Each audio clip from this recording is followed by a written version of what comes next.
Hey, it's Fukushima Friday, recorded on Thursday. Now, in understanding this accident, this design flaw accident, a lot of folks, when it first happened, were watching live video cameras of the accident. And the most focus was on the steam and what you could see in the video of the area. But what I focused on was all the spots the early cameras were seeing, because those are measurements.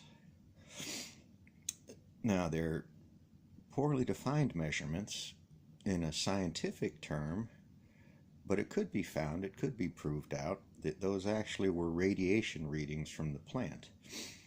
So if you had an idea of what measurement things are and can do, you could be wondering what those cameras were telling us.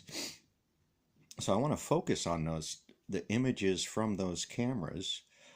And at the time, I was part of a lot of Facebook groups, and there were thousands of people watching these cameras and commenting on these cameras. And half of what they were saying was totally right, and half of what they were saying was totally wrong. And the industry allowed that confusion to reign, which is expected but disappointing if the right conversations were being had with the world. And it is a world issue. That's kind of why I keep coming to that. I'm talking around the other myriads of sciences.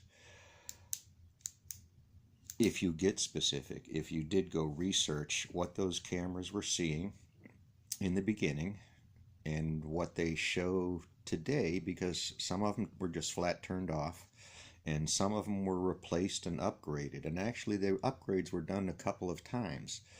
And you can actually see the physical hardening of the electronics because you stop seeing all those radiation hits on the TV monitors or on the video monitors that were surveying the plant. So if a person was interested, if they had availability of the sciences and a research grant, technically you could go back and find out what those cameras were, how they were operating, and apply some pretty extensive research in physics into what those cameras were saying. So this to me wouldn't be a great value. I wouldn't put money into this other than it's a chance for citizens, for people that do follow puzzle pieces, to put together a piece of information that has some value. You couldn't apply a hard measurement number to it, but it was a measurement. It was a tell. It was the dealer's face when he put the deck out. It's the player's face when he adjusts his beard. So reading the poo trails along the way and deciding if that rabbit hole is worth going down, and if other people would see the value in a rabbit hole and follow you in and back out. Because I haven't stayed in any of these rabbit holes. It's just, I'm speaking pretty much to what we do, what some people do. So, yes, there was valuable information in that camera footage. There's valuable information in how quickly the cameras were replaced. They knew they needed to have them for their own use and for the public's use. They put a minimum amount publicly accessible, and those are specially designed hardened cameras. They were developed or deployed within months of the accident because they had to have them to see what was going on. If they didn't have, well, I'm sure there's lots that aren't shared with us. So those cameras were all over. Those were more of a tell to go do more homework than they were of anything else. So this is my Fukushima Friday rant. It's kind of short. I have so many friends that invested in this and gave up. I know some have some terabytes of data saved off in archives just because of the internet things that can happen. I find my links change, they don't disappear. They change names and link references, but the files are still there if you go look for them. Hard, very hard. It is. They don't come up in the searches anymore. If they do, they're in that 1 million return bundle. So being specific even more matters. It takes an extreme amount of time and patience and resources to do this. I lost resources over the years and all the sciences out there that I need if you can go find it. So, yeah, that's a fast Fukushima.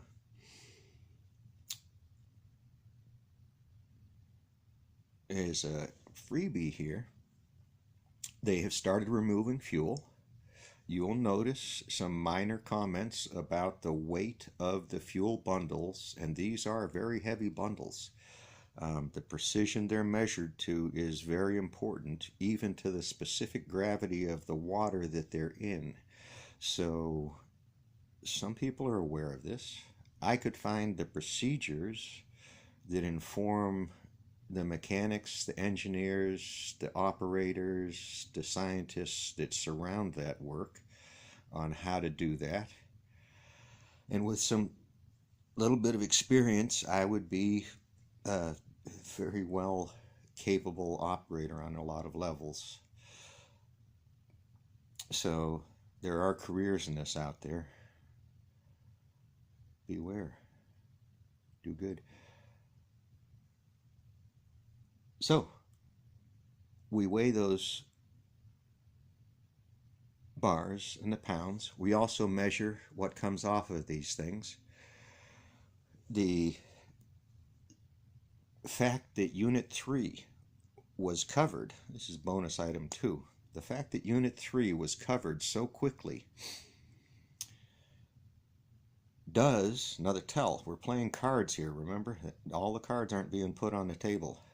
Another deep tell of how serious that MOX fuel in reactor 3 was. And it leads me to concerns about MOX fuels stored in the fuel pools. MOX fuel is military-owned fuel. It is not commercial licensed or owned fuel. It is not a part of the full inventories reconciliation because it is a secret. So there are pieces of this, I would suppose,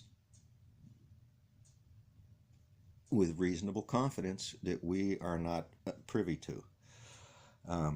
Unfortunately, the sensationalists get a hold of this stuff and kill it. You can't have an honest conversation. So there's a quip on Unit 3 cover. Think about how many decades it took them to put the cover on the Chernobyl reactor. That had MOX fuel. The fact that they did the cover means somebody gets it. Somebody understands a little bit more than we're being talked to about, and that's a shame, maybe.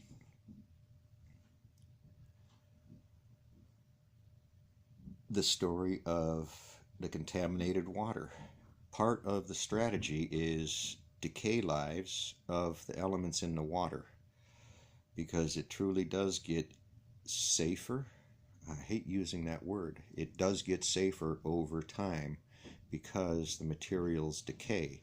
Once they decay, they become much easier to remove from the water because they're stable, and when they decay, they do some bonds with elements around them, making compounds that are easily removed. So these are salts that you'll hear talking about, not table salts, other salts. A lot of these metals are in the salts classifications. They bind, they make very large, long molecules because they're crystalline structures that will attach and bind. And in those structures, they get easy to remove. It's expensive, costs a lot of money. So there's water tanks. A little thought about part of the long-term strategy of holding that water in those tanks is to allow them to decay. So it is a useful tool. It saves untold money, but we're still spending untold money. The cost of these is paid for in tax dollars. These are corporate taxes.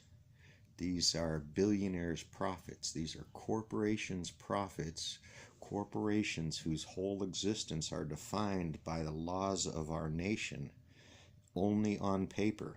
These are immaculate conceptions we gave the power to guide our nation with, and they're abusing it. So now we've gone to 10 minutes. I've covered 4 rabbit holes. Jump in. Thank you for listening.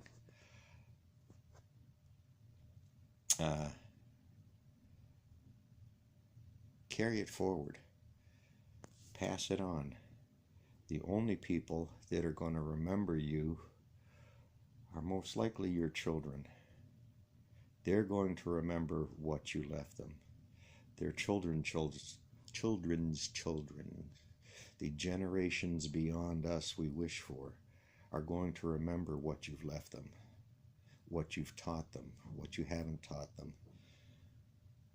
This is one way so many atheists are being made, so many agnostics are being made. Some of this creates such an internal conflict with the reality around you, you have to lash out at something against it. And I'm not apologizing for some poor education that some folks have had, and I'll stop because I just buried myself. Hey, don't go to my Patreon. It's not there. It's not what it's about. It is about a $28,000 meter, though, so I have the dreams.